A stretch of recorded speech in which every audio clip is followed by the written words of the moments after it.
Good evening, ladies and gentlemen. Welcome to the June 17, 2014 Chino City Council Meeting. If you'll please rise with me for the flag salute. Ready? Begin. I pledge allegiance to the flag of the United States of America and to the republic for which it stands, one nation under God, indivisible, with liberty and justice for all.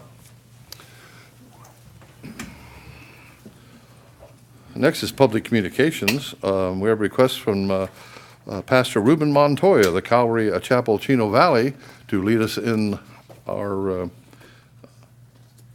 prayer. Those of you who would like to stand, please do so. Pastor. Well, good evening, Mayor, council members, and fellow citizens. In the book of Psalms 116, verses 1 and 2, the Lord says, I love the Lord because he has heard my voice and my supplications, because he has inclined his ear to me, therefore I will call upon him as long as I live. And so, Heavenly Father, we come before you because your word tells us that you hear us when we pray to you in the name of Jesus, who loves the people of this city. And you have called these city officials to govern the city of Chino in righteousness. As they turn to you in prayer, help them to do so, that you might be pleased and glorified. Give them wisdom to make decisions that are submitted before them. Give them one mind and one accord to be united, and bless their families, as well as the families of this city. Be with the first responders and keep them safe. And we do lift up the churches and their pastors who teach God's word, asking that the members of these churches would grow in the grace and knowledge of our Lord and Savior Jesus Christ. We thank you and praise you, for you are worthy. And pour out your grace and mercy, and bless tonight's meeting with your presence through the power of your Holy Spirit. Now to him who is able to do exceedingly abundant above all that we ask or think, according to the power that works in us, to him, Jesus, be glory in the church by Christ Jesus to all generations forever and ever. In Jesus' name we pray. Amen. Thank you, Pastor Ruben. Thank you. Have a seat, folks. I have a couple of written requests. First one is Glenn Durrington. Glenn? You didn't give me a chance to get acclimated to this. That's on purpose, I suppose. I thought I'd catch you off guard. Yeah. I'm here. I went to the, Founders Day picnic, was about a month ago. And I have some friends from Rialto, and we were talking about, and they were saying, and this is third hand for me, anyway, that Rialto's in financial problems, having problems too, just like some of the other towns. And they blame it on their warehouses. They say the only property they have to close their airport and redo it so that they have some commercial property and some residential property where the airport was. And they blame it all on the warehouses. So I thought, okay. Then I see that our neighboring community is leading the areas, cities around here. They banned warehouses the other day. Who was that? Eastville. So I think maybe Chino should follow suit. Okay. Then I, just before Easter, I went flying in a P-51 Mustang. And we went up over Big Bear, and we did some loops and rolls, and then he let me bring it back too. And as we come in, I went too wide over San Bernardino, so he corrected it. And I looked over there and saw that monstrosity on Pine. I said, good grief, what are we doing? And it just looks horrible out there, but it's at least out of the way. And I would like to see the city council vote on banning warehouses from now on. Well, are you aware, Glenn, that 35% of our sales tax money comes from warehouses in Chino? That's if they're selling it here. If they don't sell it here, it doesn't. Well, I'm telling you, 35% of our sales tax revenue comes from warehouses. If it's warehouses selling here, that's okay, but I don't want warehouses shipping it over to Seattle or someplace like that. And then how about whenever they open the Panama Canal, what are you going to do then? Then all those ships from Asia, Japan and Korea, Malaysia and stuff, they'll make a right turn and go through the Panama Canal, stop at Houston and New Orleans and New York. And all the warehouses we have will be empty. That I don't know about. Well, it could happen. I think we should at least put a moratorium on them right now before we get too many of them built. Let somebody else. We're almost at build out now, Glenn. And there's not too much left to build on the warehouse end. But we've got 44 million square feet of warehouse, and they provide almost $6 million in revenue to our general fund. So whatever, I don't really care what Rialto does, because they've been messed up for 20 or 30 years. Well, I know they have, and I don't want us to be on the same track. Yeah, but I think if you look at our budget, and you look at what we have in reserves, it won't happen.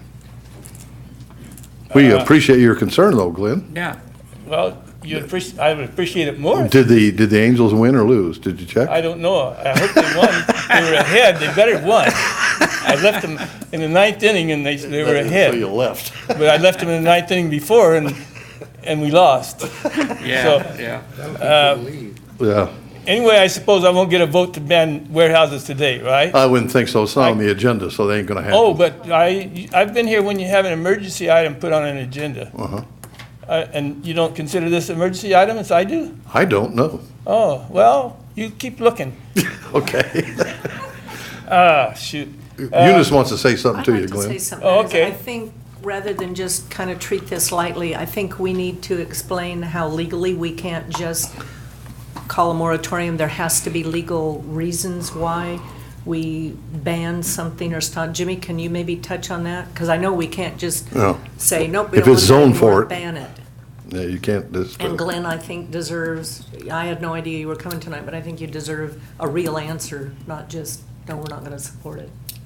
Well, aside from the fact that the matter isn't on the agenda tonight, there's another requirement under the planning law of the state of California, which is that anytime there's going to be a change in the zoning of property, including a moratorium on building, there has to be due notice to the property owners that would be affected. That requires publication, public notice, and it requires a proposed ordinance so people can respond to it. We don't have any of that on our agenda tonight, so we couldn't act on it at all. Okay, I understand that.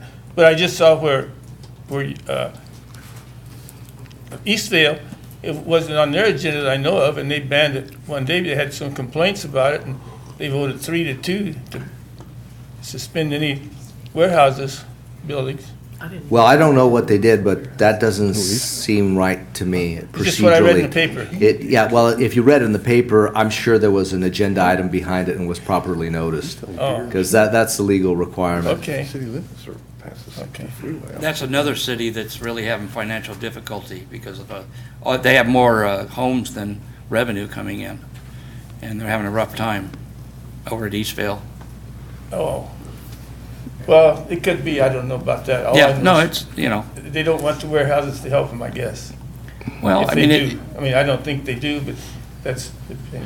I think for them, a priority would be to get more commercial to get the revenues coming in faster. I think they're trying to get more commercial. Yeah, oh yeah, they have to. Or industry. Yeah, they have to, or else they're not gonna Yeah. survive. Because they go through the sheriff for police, and I know that they're having a rough time. Well, I know Bootsma, Bootsma's the mayor Yeah. now, so. Yeah, okay. I have another suggestion then. The next time we have a ballot, and the next one, this coming one's too late, could you just put a question on there? Do you want more warehouses or less warehouses, or none in Chino? That's a simple thing to put on a ballot, and you guys can do that.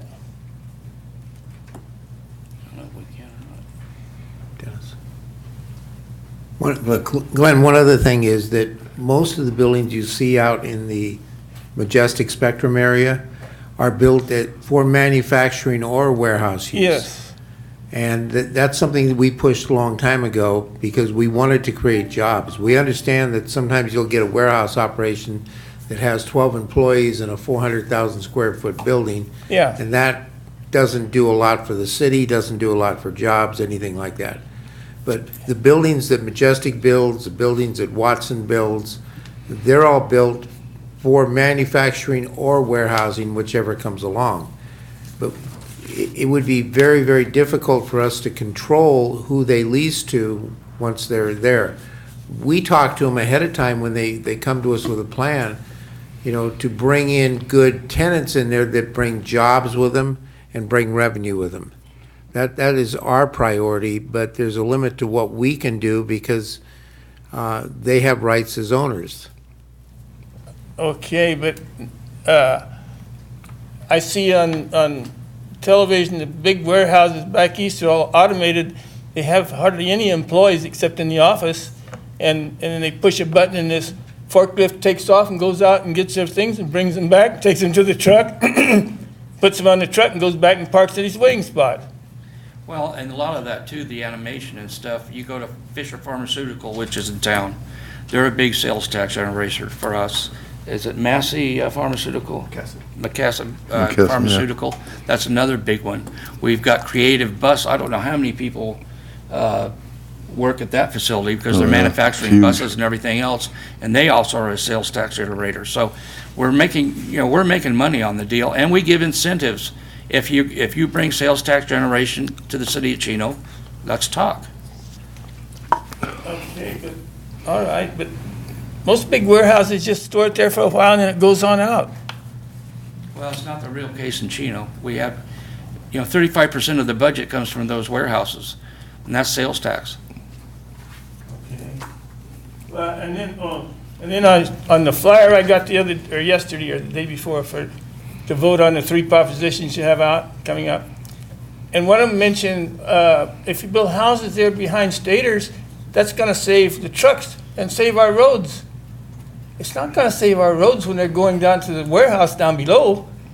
I don't know if you've insisted that the builders down on the prison, if they make Kimball a heavier road when they redo it or not. I know that, and I don't know if they still do, but years ago, the 2 right lanes on freeways had to be heavier because the trucks drive on them. And that Kimball won't last a year if you don't do something with all those added trucks to it. Well, the Jose could answer to that. Yes, they do make it thicker when there's roads being built that would accommodate trucks, yeah. It's a lot thicker. And the whole freeway is a lot thicker, not just the 2 right lanes. Well, it used to be the 2. And not anymore. The whole Even expand that's is, not holding up if you go out to 60 that way. The right-hand lane is starting to deteriorate right now. So, well, anyway, Where's that at, Cleo? when you go out 60 toward Oh, Archibald, on the freeway, you mean? yeah. Oh, that's not us. No, I know, it's just, but I'm just saying, Yeah, yeah. that's why I thought maybe they didn't make those 2 lanes heavier anymore. Well, I don't know about the freeways, but I know in Chino we have specs. But Kimball needs to really be heavy because there's gonna be nothing but trucks on that. There's already an awful lot of trucks for the south side. So, all right. Well, Thanks, anyway, Glenn. thanks for If listening. you want some numbers and stuff, we can certainly get those to you. No, I just want it fixed. you just want it your way, that's it. You almost had it right. Thanks, Glenn. All right. Appreciate it. Anybody else wishing to address the council on any item not on the agenda? Seeing none, you raising your hand, sir?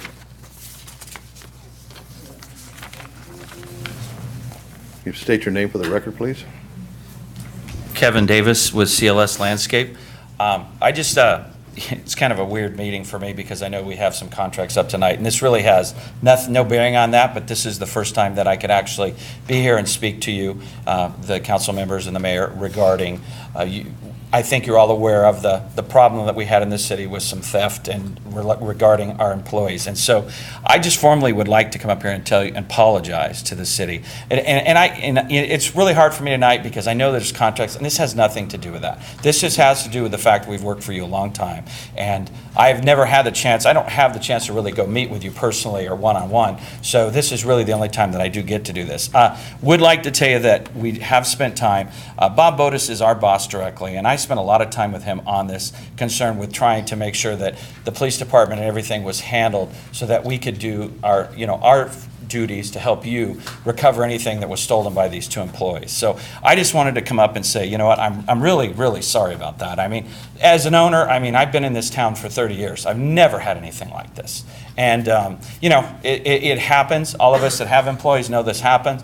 I just, this is my chance to tell you guys, I'm very sorry about that. And that if it's, I heard some grumbling that we didn't care or weren't concerned. And, I don't think that's it at all, but we just don't have access to you other than at these meetings. I guess we could, but then that steps over our bosses, and then maybe sometimes our bosses aren't real happy if we go meet with you.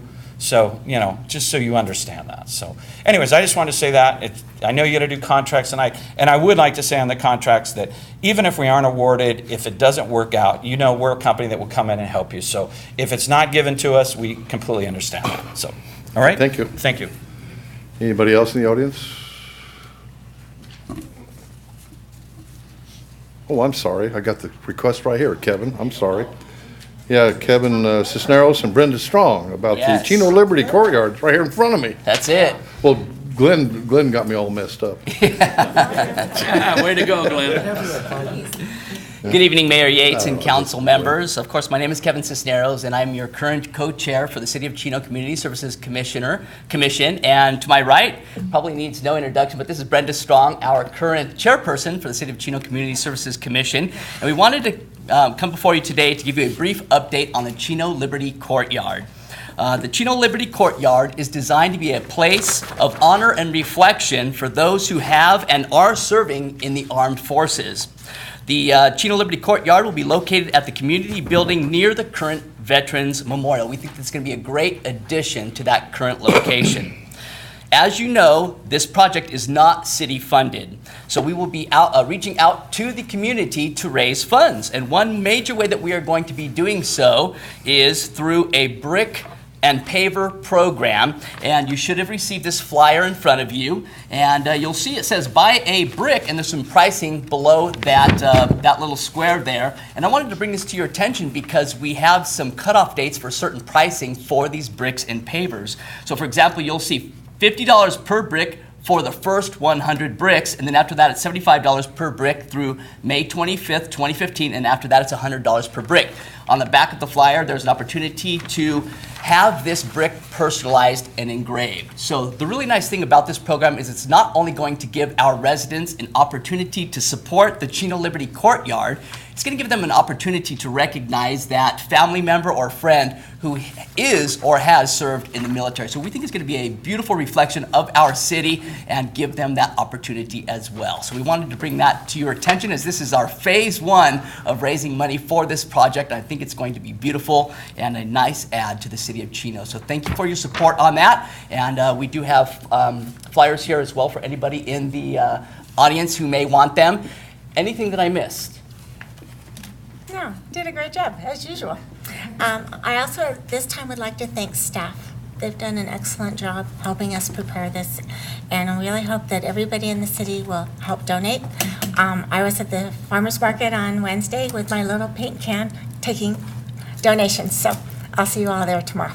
Thanks. And if I may quickly give a shameless plug for a save the date that you probably already have on your calendar, but I want to make sure that you're aware of the Relay for Life, the kickoff event, August 2nd, 9 a.m. If you come out, we introduce dignitaries. Of course, there will be thousands of residents in attendance, so we'd love to have you there as well. So thank you very much for your time, and have a wonderful meeting. Thank you. Thank you, This is Kevin. around the flagpole, right? Yeah, No, it's in the that's it. corner of That's the it. building That's by right. the flagpole. Yeah. Yeah, that's We right. gotta get And that you've seen the flagpole. purple bows already out, so We gotta get that flagpole to work first. It worked last, didn't it work on the model? Give one of Nope. those applications to Glenn. Fell on his head. Is this flyer going to be on our website so that people can print it? it is there. Is it already? yes. Oh, great, Yes. okay. Thank you. Thank you. Doesn't matter.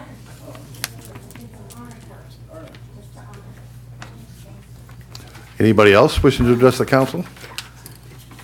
Seeing none, we'll close public communications. Next is consent calendar. Anybody wishing to pull an item from discussion may do so now. Seeing none, we have a motion by Councilman Elrod, seconded by Councilmember Howie. Please vote. Item passes unanimously. Under public hearings, prior to the city council, any member of the audience will have the opportunity to address the council on any items listed under public hearings. Item 9, introduction of ordinance number 2014-013, update to Title 16 signs and Title 20 zoning. Staff report is by our Deputy Director of Community Development and City Planner, Mr. Nicholas Lagore. Nick? Thank you, Mayor and council members. The ordinance before us tonight is staff's annual cleanup of the zoning code. Every year, staff prepares a number of minor amendments and modifications to the zoning ordinance. to clarify issues that have come up with its implementation over the previous year. And so most of the changes in here are just that, they're minor clarifications and updates, but I wanted to speak about two of the larger revisions that we're proposing.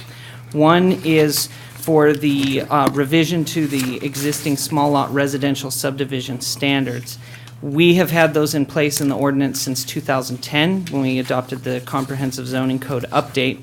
And we have found over the years that they haven't worked all that well in terms of getting the quality that we would expect and is consistent with other residential development that's happened in the city over the last few years.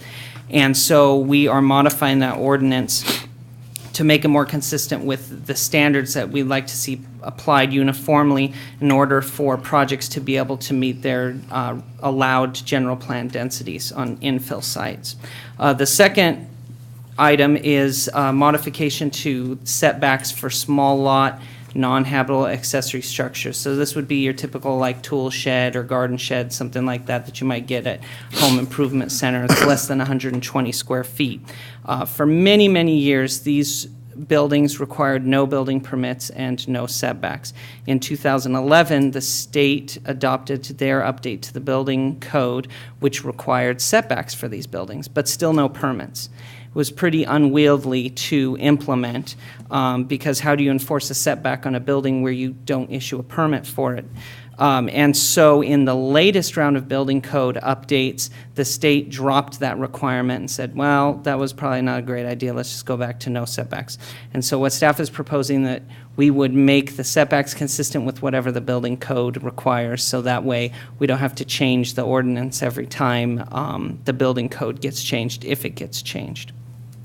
And so that's just a recap of the larger items.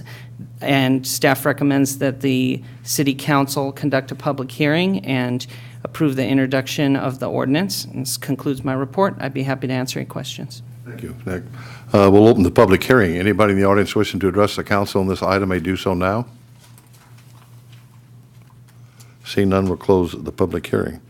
I have a motion by Mayor Pro Tem Duncan, seconded by Councilmember Elrod. Please vote. Item passes unanimously. I made an error on the consent calendar. Under minutes, item A, 2A, we had a special budget meeting workshop, and Councilmember Yoloa was absent. So we'll have to correct that now, do another vote. We have a motion by Councilman Howie, seconded by Councilmember Yoloa. Now, is this on the balance or just? Just that one item. Okay. That she'll have to abstain. She was absent. So please vote. Passes 4 with 1 abstention, that being Councilmember Yoloa. So we took care of that. Mayor, I need to read this ordinance. Oh, I'm sorry. Yeah, go ahead. So this is ordinance number 2014-013. It reads, an ordinance of the City Council of the City of Chino amending selected provisions of the sign code located in Title 16 of the Municipal Code and the zoning ordinance located in Title 20 of the Municipal Code of the City of Chino. Thank you, Jimmy. Under new business, item 10, fiscal year 2014-15 city budget and appropriations limit. Our staff report this evening is by our city manager, Mr. Ballantyne. Mr. Ballantyne? Thank you, Mr. Mayor and members of the council. Each year, staff prepares a spending plan for the council's consideration for the upcoming fiscal year. Staff is pleased to present a balanced fiscal year 14-15 operating budget. I'm also happy to report that we've achieved our goal of rebuilding our reserves back to pre-recessionary levels. Since our budget workshop on May 21st, the council made some additional investments in our infrastructure. Specifically, the council allocated $2 million in additional water infrastructure improvements, which will relieve pressure on our water fund. In addition, the council allocated an additional $165,000 to complete the installation of artificial turf in the central medians. Finally, the council allocated additional funds to light additional fields at Ayala Park for a total of $800,000. There are 3 things I'd like to highlight. That's revenue, expenditures, and fund balance.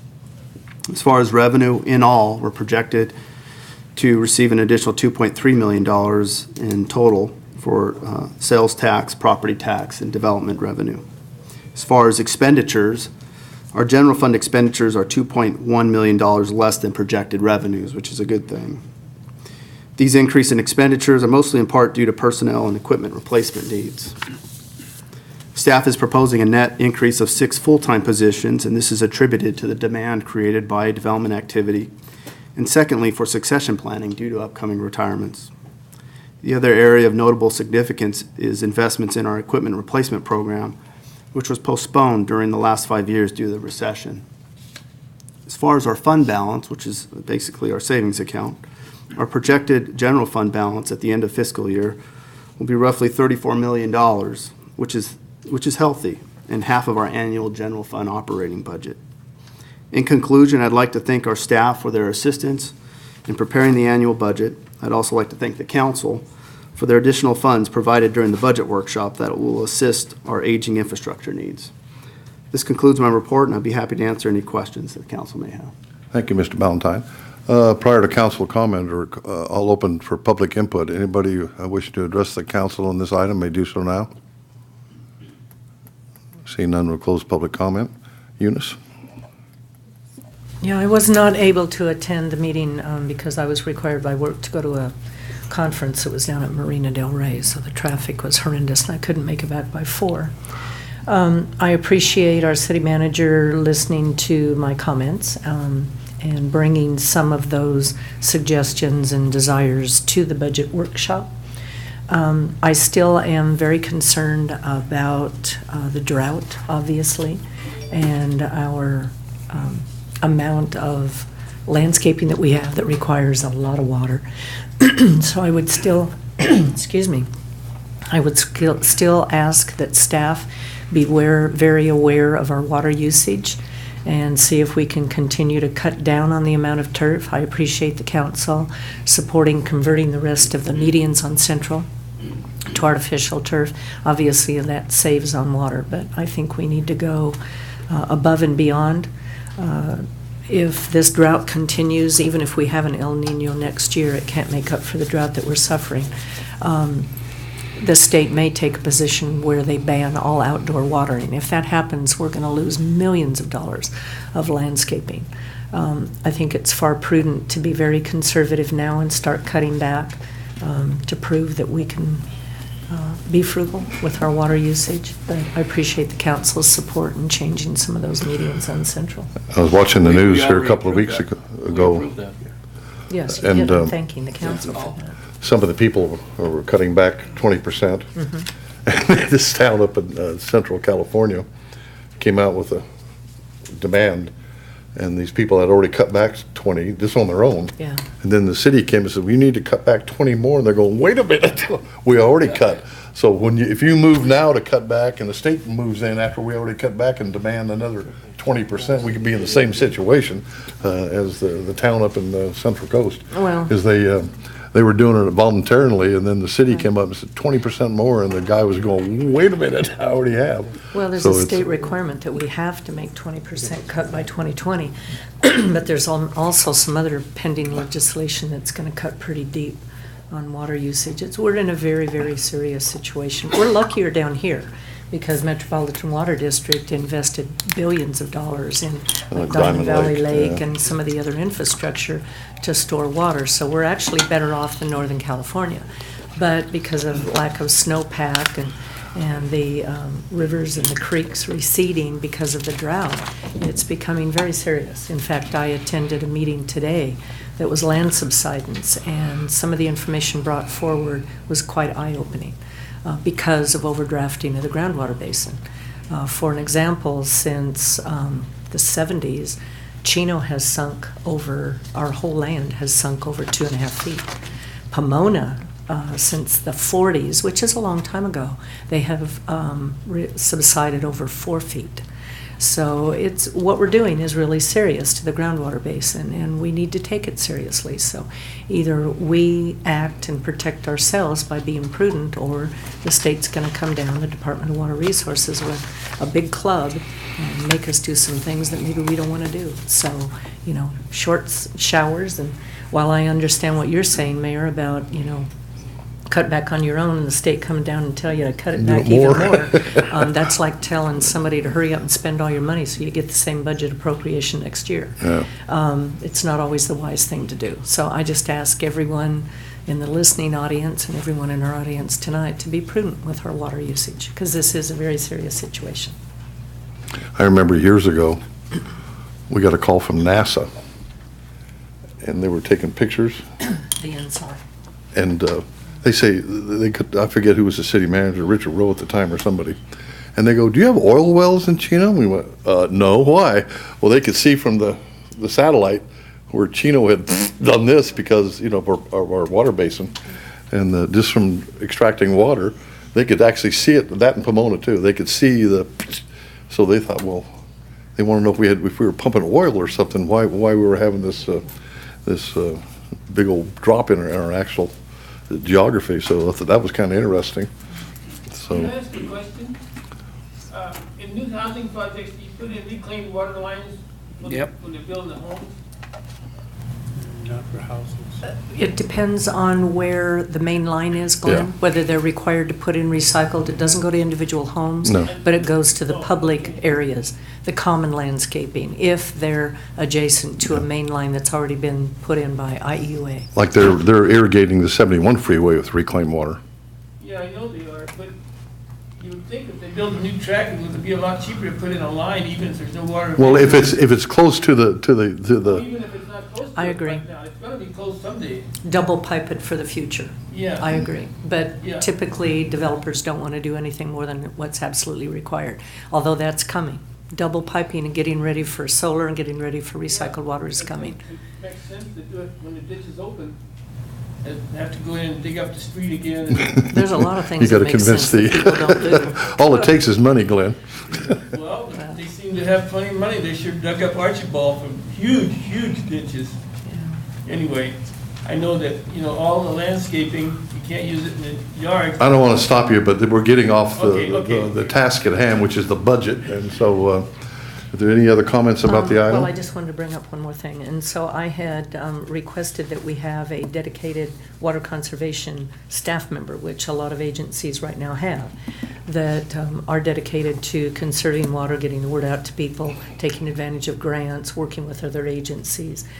We don't have that now. We don't have it funded, a full-time person dedicated to that.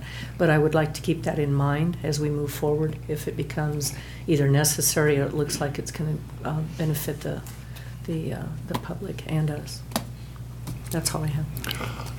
Any other comments about the budget, maybe? That No. was about the budget. If it rains, we'll have to lay them off.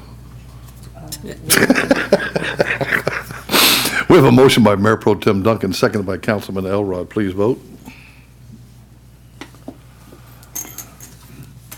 Item passes unanimously. Item 11, annual contracts, amendments, and purchase orders. Report by our Director of Finance, Mr. Burns. Good evening, Mayor and members of the City Council.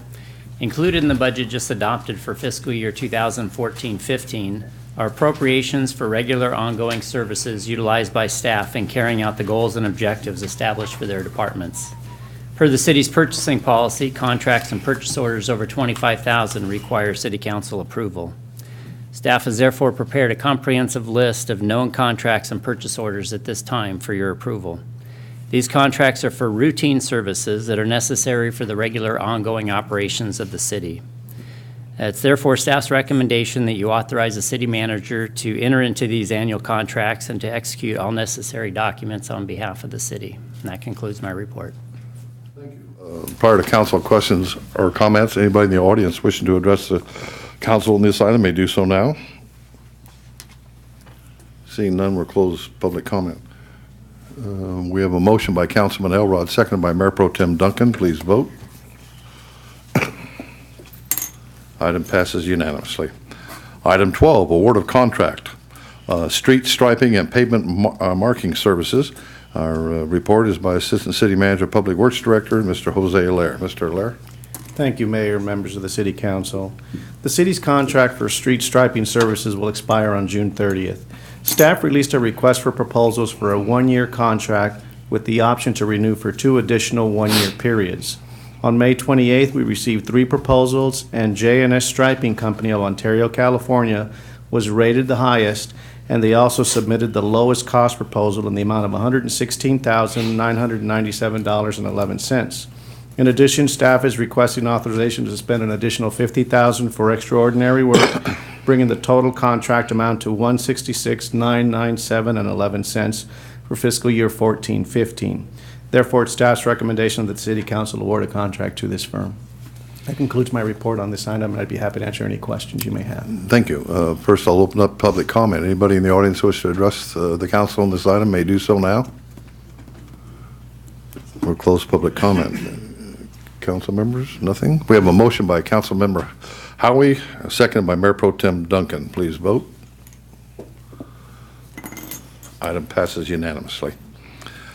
Item 13, award of contract, streetlight maintenance. Again, a report by Mr. Allaire. Mr. Allaire. Thank you, Mayor and Council. This contract as well also expires June 30th.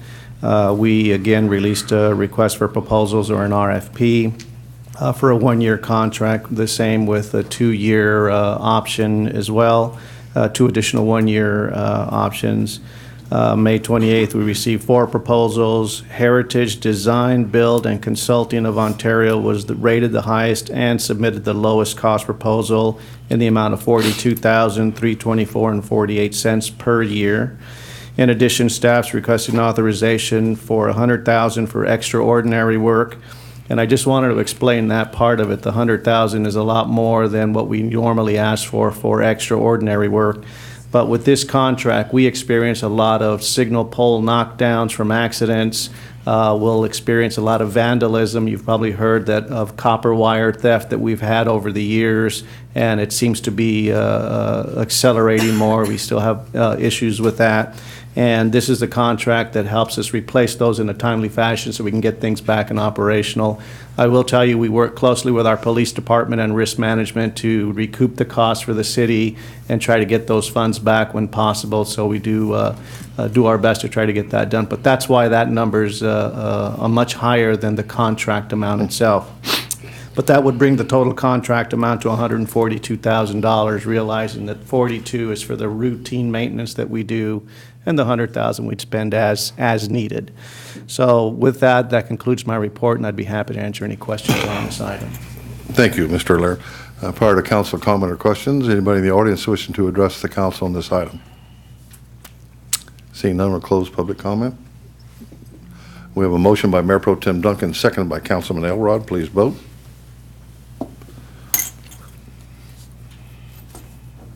Item passes unanimously.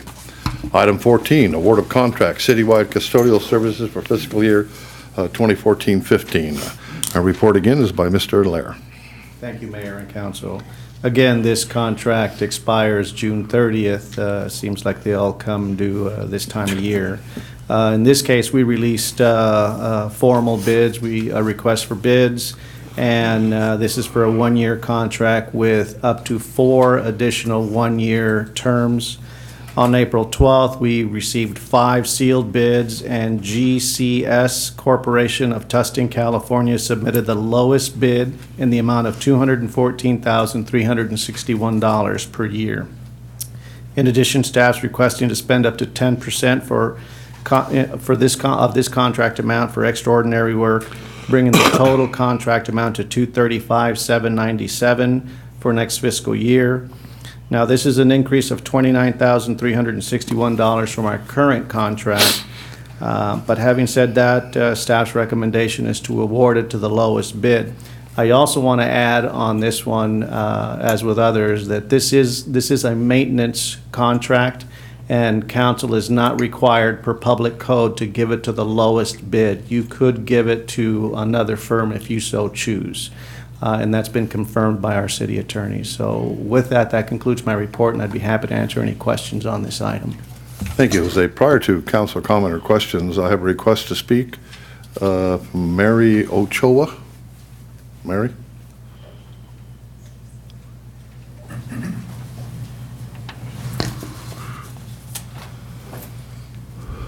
Good evening, Council.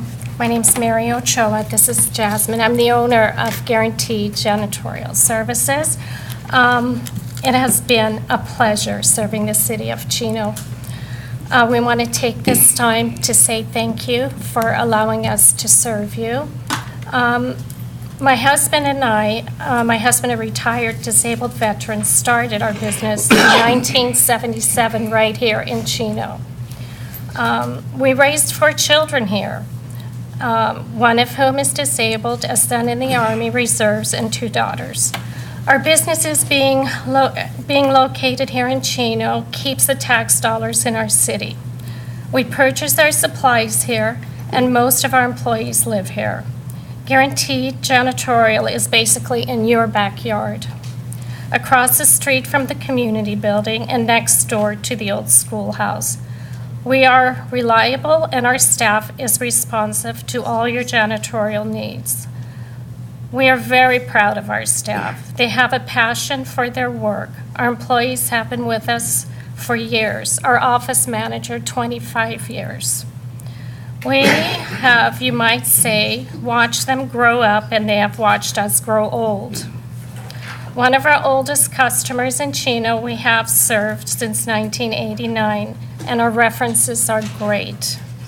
We hope you have been pleased with the quality of service we have provided you with. We appreciate your business, and we look forward to doing business with the city of many years to come. And we thank you so much for your time. Thank you. Thank you. Anybody else in the audience wish to address the council on this item? Seeing none, we'll close public comment. Eunice? How many years has Guaranteed worked for the city? 3 years. 3 years. Did we ever have any complaints? No, not to my knowledge. We haven't had any complaints. As a matter of fact, they're one of the few firms that when I saw the quality of the work that their employees were given here at City Hall, I called them into my office and complimented them on doing a very good job. It did stand out and triggered me to do that for them. I know there's the bid amounts, and then you've added an amount for extraordinary work. If you did the same to Guaranteed Janitorial, what would the price difference be between the low bidder and Guaranteed? $27,000. Just want to make sure. 27,000? Yeah, it'd be about $27,000. The total contract amount would come up to $263,000 if I kept the contingencies the same at the $21,000 and $21,436 listed in the staff report. Well, depending on, other council comments, but janitorial work is not only very important for maintaining our facilities, but a trustworthy firm is critical, as we've noticed now by personal experience. If we've had a good relationship and there's $27,000 difference, I would rather support a company that we have had for years that's local, that employs local, has a good reputation. We've not had any complaints. I would prefer to pay the additional and do a local firm who's trusted, that we have experience with. So I know we're not supposed to do motions yet, but when council is through commenting, I would like to make a motion to support providing the contract to Guaranteed. Any other comment by council members? Yeah, Tom? I got a quick question. I don't know if Guaranteed would be willing to maybe reduce their bid by a little bit. I don't know if that's possible or not, but. No, they wouldn't be able to. They'd have to go out to rebid, wouldn't we, if we allowed that? What? I haven't looked at the RFP requirements, but normally that's addressed, and I'm sure there's not a process for asking them to renegotiate. Is that correct? In the notice inviting bids? So we wouldn't be able to do it. We're bound by the notice inviting bids. Then you have to let all the rest of them do the same thing. Okay. So. But don't we have a 10% preferential or differential, or whatever you call it, for local businesses? It is a 5% 5%. Local business preference, and they were not within the 5% to do this. No, I understand, but if you take into consideration that makes the difference even closer. Yeah, they would get them to about the third lowest bid. I just wanted to add that in our current city budget, the way it is, we have budgeted $258,000 for these services. If we were to go with guaranteed, we would be over the budgeted amount, so we'd have to do a budget amendment in order to bring money in for Yeah, that. But not by much. Not Say, by much, you're right. Like a couple $1,000s. Correct. So if there's no other comments, I would make a motion to award this contract to Guaranteed. I'll second it. We have a motion and a second. Please vote.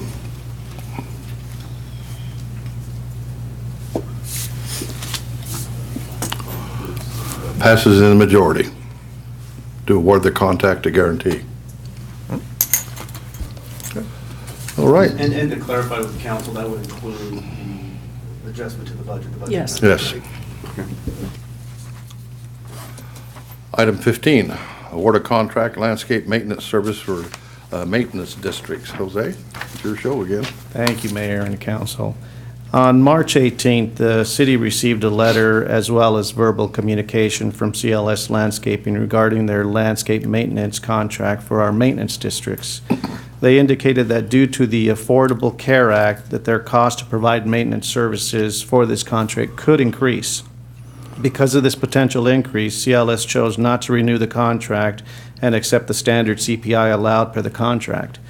Therefore, staff issued a request for proposals for a one-year contract with an option to renew for 4 additional one-year periods. On May 27th, we received 3 proposals, and Merchant Landscape Services of Rancho Cucamonga was rated the highest and submitted the lowest cost proposal in the amount of $384,708. In addition, staff's requesting $45,000 for extraordinary work, bringing the total contract amount to $429,708 for next fiscal year.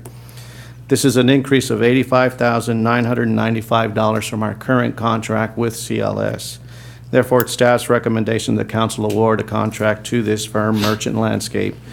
And again, this is a maintenance contract. I just want to reiterate that public code does not require you to award it to the lowest cost proposal in this case. This was an RFP process, a little different process, and you can, again, choose to award it to whomever you wish. That concludes my report on this item. Thank you. Prior to council questions or comments, I have a request to speak from Kevin Davis from CLS.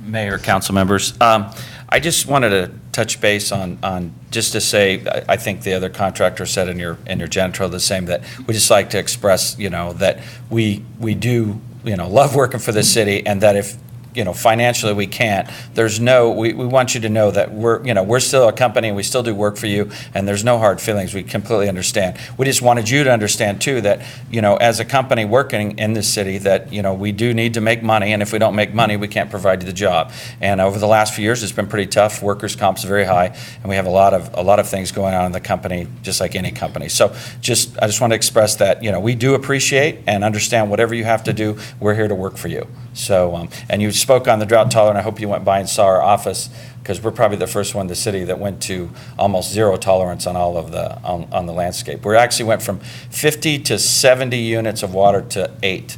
So it can be done, and you probably don't know, but our company does this. You were talking about water management. We're probably the best water management company in the Inland Empire. We do this all the time. So if you need any consulting on that, we'd love to help you. So I just want to say thank you. Anybody else in the audience wishing to address the council on this item?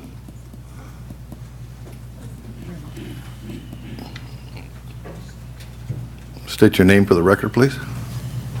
I'm Brenda Strong, and I just would like to state that I think CLS has done a great job with the parks. Since I walk 4 of them on a regular basis, they're always green.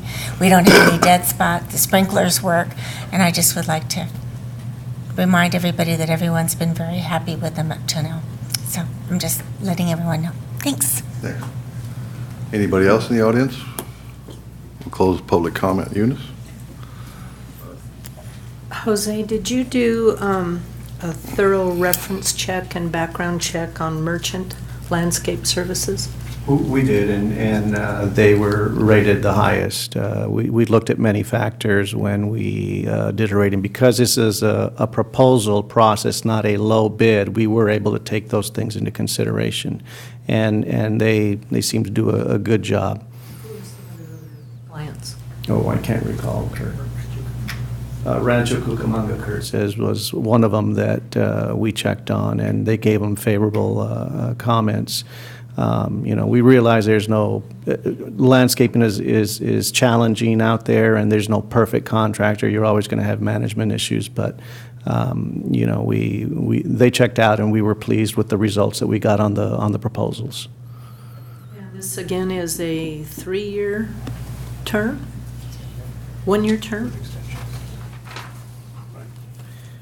I believe this one here was is a 1-year term with the option to renew after that. Okay. I think it's 4 years, Kurt? Yeah, option to renew for 4 years. Thank you. And it's 4 additional 1-year terms, so we can always bring it back to you each year. If there's a problem, we can get it back. Yes.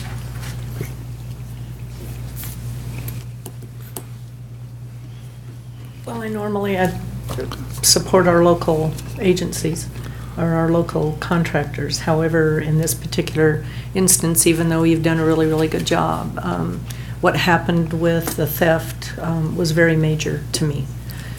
We have to be able to trust our contractors and their employers, and I would personally support going with the low bidder on this particular contract and give them a year and see if they end up not being good, then we can always go out to bid. But I do think there needs to be repercussions when this kind of thing happens. Well, they had another instance of one of their employees at a yellow park too, so we're still trying to assess the damages there. He didn't bring that up, but I thought I would. So I think you guys need to do a little more scrutiny on who you're hiring to work for you. Well, it's like everything. I mean, when you have employees, you're going to have issues. I mean, we all know that, and it's understandable, but it's not excusable. Mr. Mayor. Earl? Yeah, the earlier the speaker said that we were hard to get a hold of or something. I'm listed in the book, so you can call me anytime, but I know the city manager will meet with you or your foreman or whoever is doing these jobs and try to get something done to where we don't have problems like we've had in the past and things of that sort. Another problem that was brought to my attention was the police department's having trouble with the landscaping in front of their place, and I know you do that, so we need to address these items and get those taken care of, if you don't mind. Okay, thank you. Okay, any other comments? We have a motion to approve by Mayor Pro Tem Duncan, seconded by Councilmember Elrod. Please vote. Item passes unanimously. Item 16, landscape and streetlight maintenance district assessments for fiscal year 2014-15. Jose, it's yours again. It's the Jose Alaire Show tonight. Thank you, Mayor and members of the City Council. The city has formed 6 lighting and landscape districts consistent with the 1972 Act of the California Streets and Highway Code. Each year, the City Council reviews these districts and holds a public hearing to set the assessment rates. This year, staff recommended that these rates remain the same with the exception of District 2002-1. District 2002-1 has a CPI, a Consumer Price Index escalator, that allows the city to adjust their rates. The CPI is determined on the Los Angeles, Riverside, and Orange County areas index from January 2013 to January 2014. This year, the CPI is less than 1%, which is 0.77%. This is resulting in a slight increase for District 2002-1. So with that, staff recommends the City Council adopt Resolution 2014-032, directing staff to file the annual report for all the district, adopt Resolution 2014-033, approving the engineer's report, adopt Resolution 2014-034, declaring its intention to order the improvement to all of these districts, and schedule a public hearing for July 15th, 2014. That concludes my report, and I'd be happy to answer any questions on this item. Thank you, Jose. Prior to council comment or questions, anybody in the audience wish to address the council on this item? Seeing none, we'll close public comment. We have a motion by Mayor. I got a quick question on this, if you don't mind. Jose, it looks like the amount of subsidies just keeps increasing. When you first came here, do you remember what that, on this particular item, what basically the city's subsidy was? If memory serves right, it was around $40,000. It's up to 290,000 now? 296, 936 and 87 cents. Do you have any idea what the next year or two, are we going to continue to get these large increases, or are we going to level out for a while? What's your best guess on that? My guess would be that it's going to increase if things remain as they are, and that's due to outside factors. When our water rates increase, our cost for service, like landscaping, the contract we just awarded, you see that they're having trouble maintaining those costs with the years to come. If those increase, the subsidy that we pay will increase slightly. So there's a lot of factors that go into calculating that subsidy. So the homeowners are getting a much better subsidy now than they did in the past, right? As far as that goes, and we can only increase it less than 1%? Well, for one of our districts, 2002-1, that's the only one that has the CPI escalator. The other districts, we are not increasing those districts. By law, we have to go out with a Prop 218 to increase those, and that's what would be required to bring those up to the current values that we should be collecting. Many cities are experiencing this. In fact, Chino Hills just announced this, and that their subsidy was close to $500,000. I know the city of Rancho Cucamonga just went through the whole process where they recognized that the city was subsidizing it. They tried to explain this to the residents. The residents weren't in favor of it. They did do a 218. They voted it down, and so they had to leave the landscape. And so it kind of went foul, and then they did another 218 and it passed. But I think what needs to happen is obviously there needs to be some public outreach. Certainly this is on our radar and something we need to consider out in future years. I think we should definitely take a look at this for the future. Yeah, the whole city of Chino Hills is lighting and landscaping. And they're getting close to 600,000 units. Well, the other thing also is IEUA is looking at obviously escalating their rates, which then comes down on us. Then we have to, should raise our rates to match at least what they're doing. But again, if it's landscaping, if it's water costs and stuff, we've got to look at changing our landscaping to cut down on our water usage, because rates are going to go up. Even if you conserve and cut back on your usage, your bills still may increase. So this may be just kind of a bad thing to say, but a drop in the bucket compared to what we're going to end up paying in the future because of the rates going up. So we really need to look at modifying some of these landscapes and get away from the turf and, start converting some things to more drought-tolerant type landscaping. I would hate to see us go to the point where we allow things to die just to get people's attention, the condition and what's happening. But I think outreach is definitely required. Well, years ago, as you all know, we quit forming landscaping and maintenance districts and went to HOAs because of that very thing. Yeah. So we haven't formed a new district in I don't know how many years now.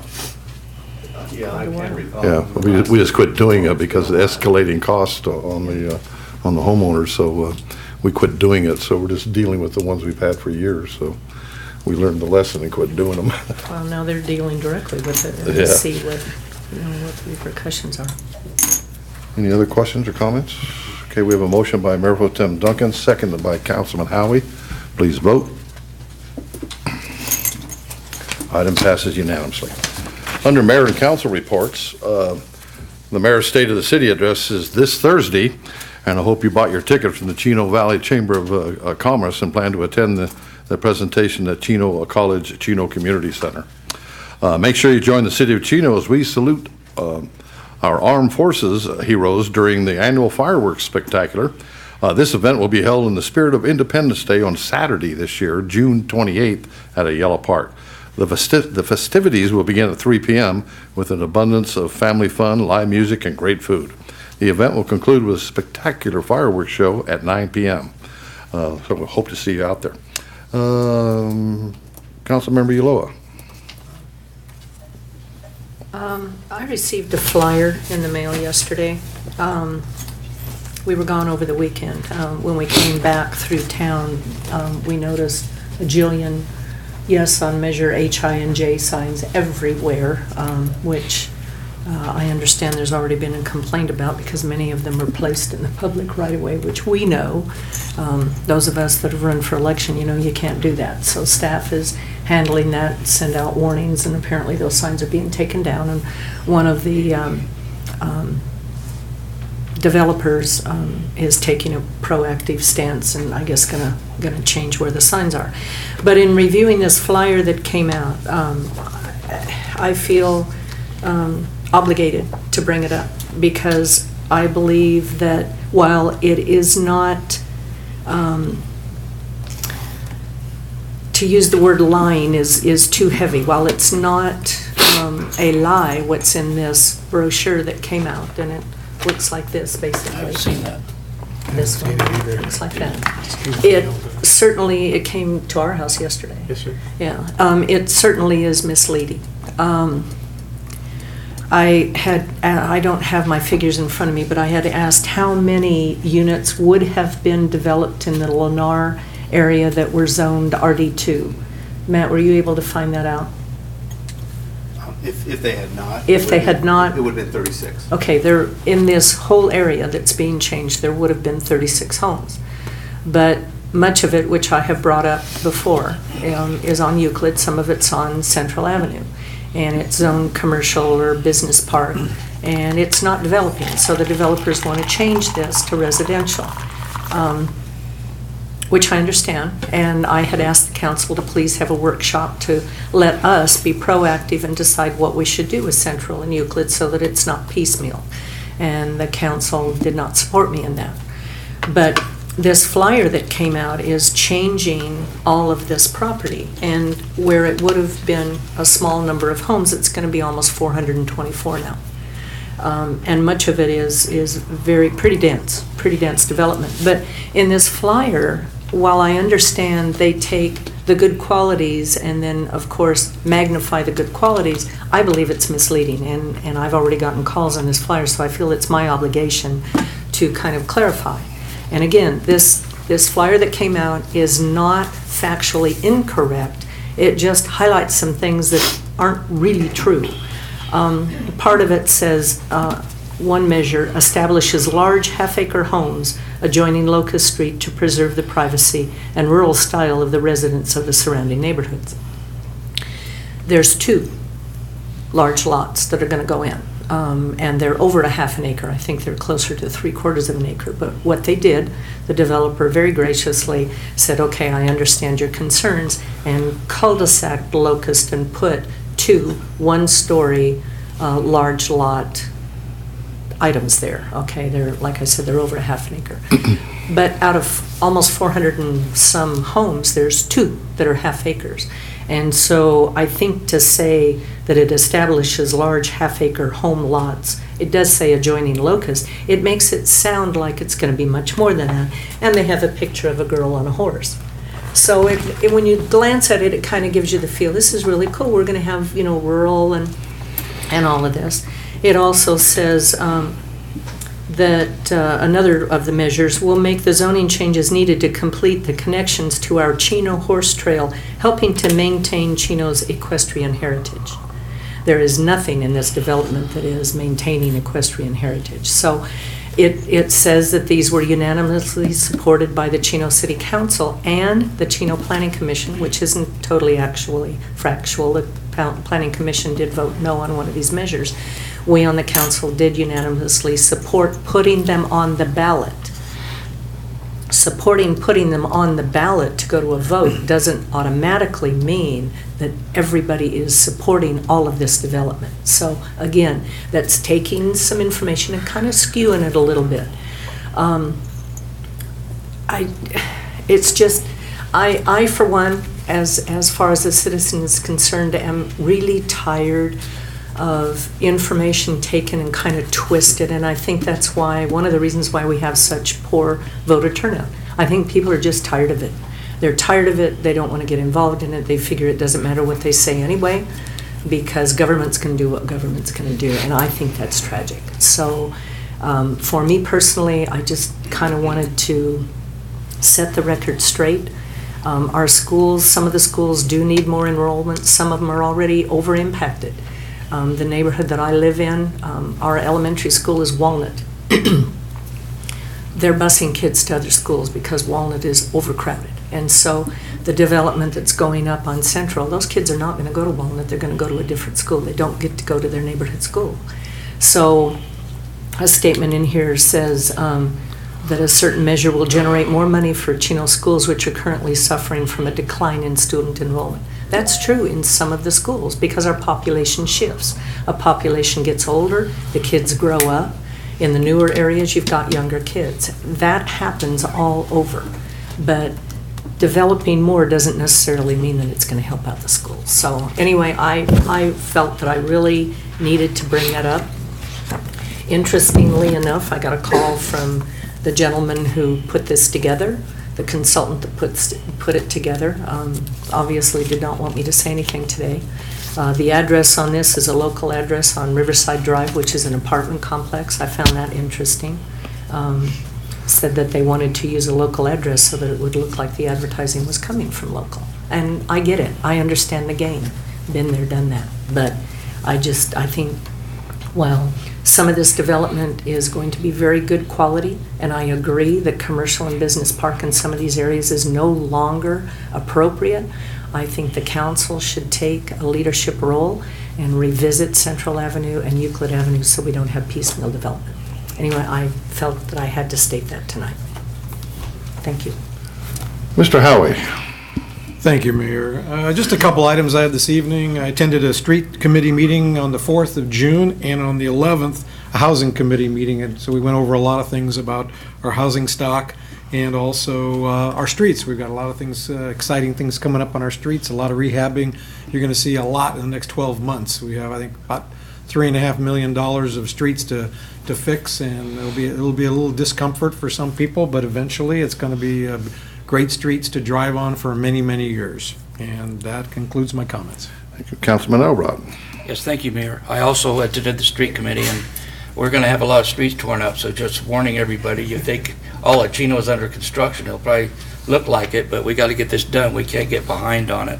On the 5th, I attended the IUA policy meeting, and I handed the gavel over to Jim Bowman. He's going to be the chairman for the next 2 years.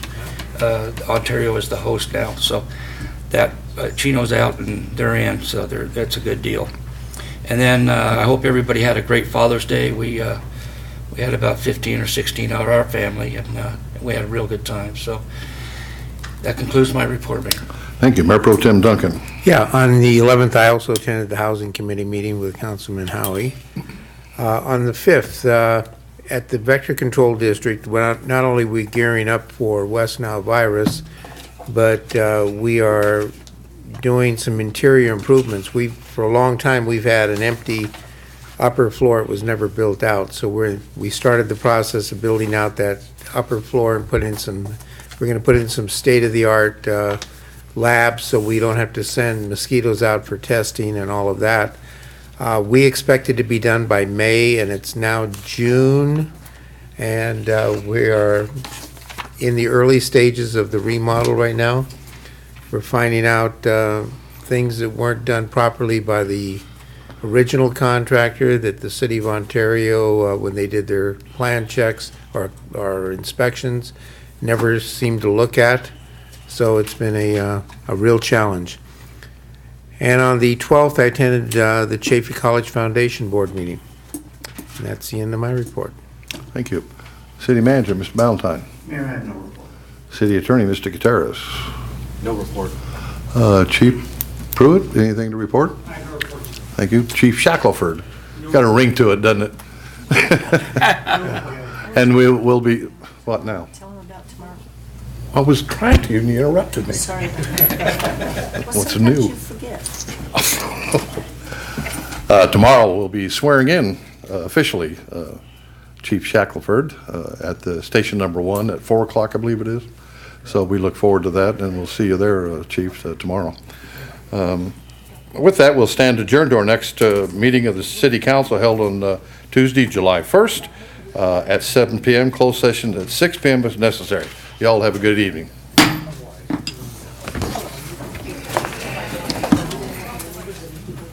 Hey, Glenn, Angels won.